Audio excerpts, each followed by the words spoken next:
వక్రతుండ మహాకాయ సూర్యకోటి సమప్రభ నిర్విఘ్నం కురు మే దేవా సర్వకార్యేషు సర్వదా. గురుబ్రహ్మా గురుర్విష్ణు గురుర్దేవో మహేశ్వరః గురుః సాక్షాత్ పరబ్రహ్మ తస్మై శ్రీ గురవే నమః. ఓం నమ శివాయ. కార్తీక పురాణం 16వ అధ్యాయం. స్తంభదీపం విశేషాలు. వశిష్ఠ మహర్షి జనక మహారాజుతో చెబుతున్నాడు. మహారాజా, కార్తీక మాసం దామోదరుడికి అనగా విష్ణుమూర్తికి చాలా ఇష్టమైన కాలం. ఈ నెల రోజులు స్నానం, దానం, వ్రతం చేయటం, సాలగ్రామ దానం చేయటం ఇలా చాలా ఉత్తమ ఫలితాలను ఇస్తాయి.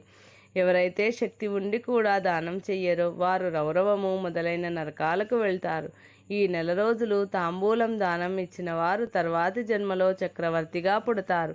అలాగే మొత్తం కార్తీక మాసం నెల రోజుల పాటు తులసికోట వద్ద దీపారాధన చేసిన వారికి అన్ని పాపాల నుంచి విముక్తి కలుగుతుంది. అంతేకాదు, వైకుంఠంలో నివాసం ఉండేందుకు అర్హత కలుగుతుంది.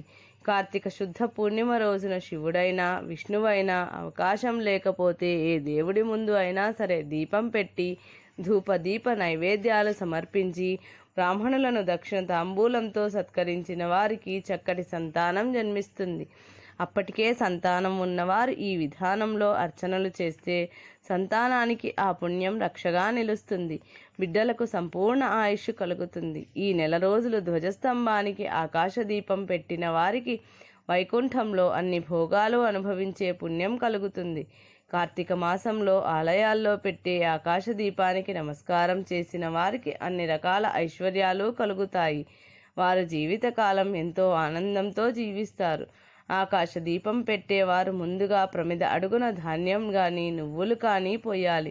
దాని మీద దీపాన్ని ఉంచాలి. ఆ తర్వాత దీపాన్ని ధ్వజస్తంభం పైభాగానికి వెళ్ళేలా తాడుతో కట్టాలి.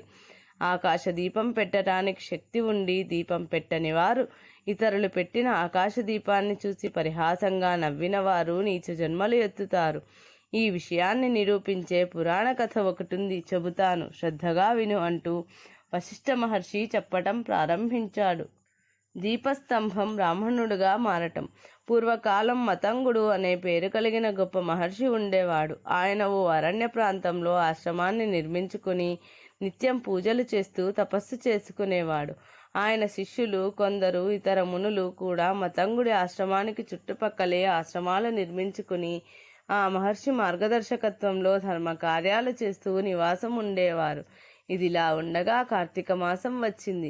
మహర్షులంతా కలిసి మతంగుడి ఆశ్రమ ప్రాంతంలో ఉన్న విష్ణు మందిరానికి వెళ్ళి శాస్త్రం చెప్పిన విధానంగా అర్చనలు చేస్తుండేవారు. ఓ రోజున వృద్ధుడైన ఓ ఋషి మిగిలిన వారితో ఇలా అన్నాడు. ఓ మహర్షులారా, ఇది పవిత్రమైన కార్తీక మాసం. ఈ నెలలో స్తంభ దీపం పెట్టడం శివ కేశవులకు చాలా ఇష్టం. అందులోనూ రేపు కార్తీక పూర్ణిమ పర్వదినం కాబట్టి రేపు స్తంభ దీపం పెడదాం అన్నాడు. మిగిలిన ఋషులంతా ఎంతో ఆనందంగా ఆ ప్రతిపాదనకు ఒప్పుకున్నారు. చక్కటి స్తంభం తీసుకురావటానికి మునులందరూ అరణ్యానికి వెళ్ళి వెతికారు. ఓ చోట చక్కటి మాను కనబడటంతో దాన్ని తీసుకువచ్చి శుభ్రం చేసి విష్ణు మందిరం ముందు నిలబెట్టారు. మరునాడు కార్తీక పూర్ణిమ రోజున శాస్త్రంలో చెప్పిన విధంగా పూజలు చేసి ఆ స్తంభం పైభాగంలో ధాన్యం పోసి దాని మీద దీపం పెట్టారు. అందరూ ఆలయంలో కూర్చుని పురాణం చదవటం ప్రారంభించారు. కాసేపటికి ఆ దీపస్తంభం పెళపెళమంటూ పెద్ద శబ్దం చేస్తూ ముక్కలుగా విరిగిపోయింది. హఠాత్తుగా జరిగిన ఈ సంఘటనతో అక్కడున్న చిన్న పెద్ద అంతా భయపడ్డారు. ఇంతలో ఆ స్తంభం నుంచి ఒక పురుషుడు బయటకు వచ్చాడు. క్రమంగా మునులంతా అతని దగ్గరకు చేరారు.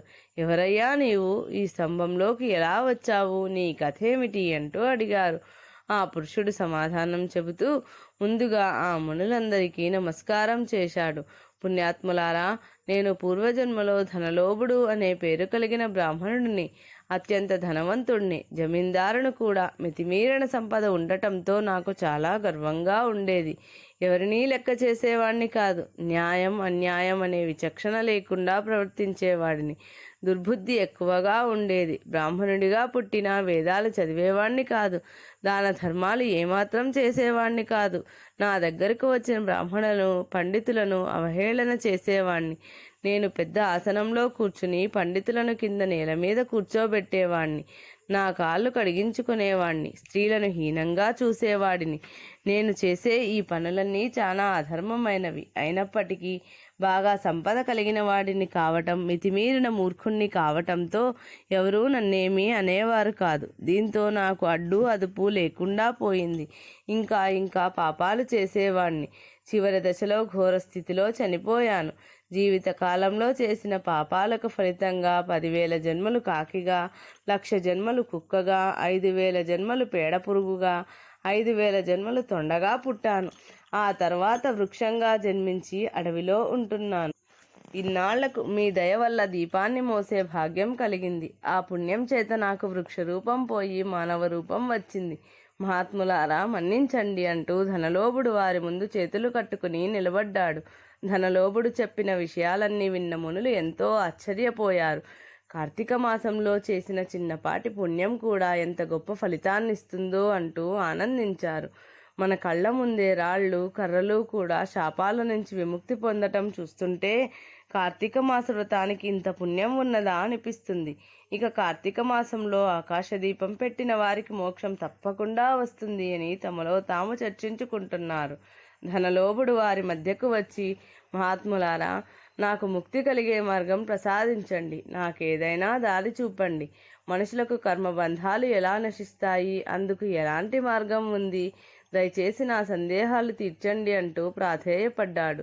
ధనలోభుడు అడిగిన సందేహాలు తీర్చగల సామర్థ్యం అంగీరసుడనే మహర్షికి మాత్రమే ఉందని అక్కడి వారంతా ఏకగ్రీవంగా అంగీకరించి ఆ మహర్షిని సందేహాలు తీర్చాలంటూ అభ్యర్థించారు. స్కాంద పురాణంలో వశిష్ఠ మహర్షి చెప్పిన కార్తీక మాస వ్రత మాహాత్మ్యంలోని 16వ అధ్యాయం సమాప్తం. ఇది కార్తీక పురాణం 16వ రోజు పారాయణం సమాప్తం.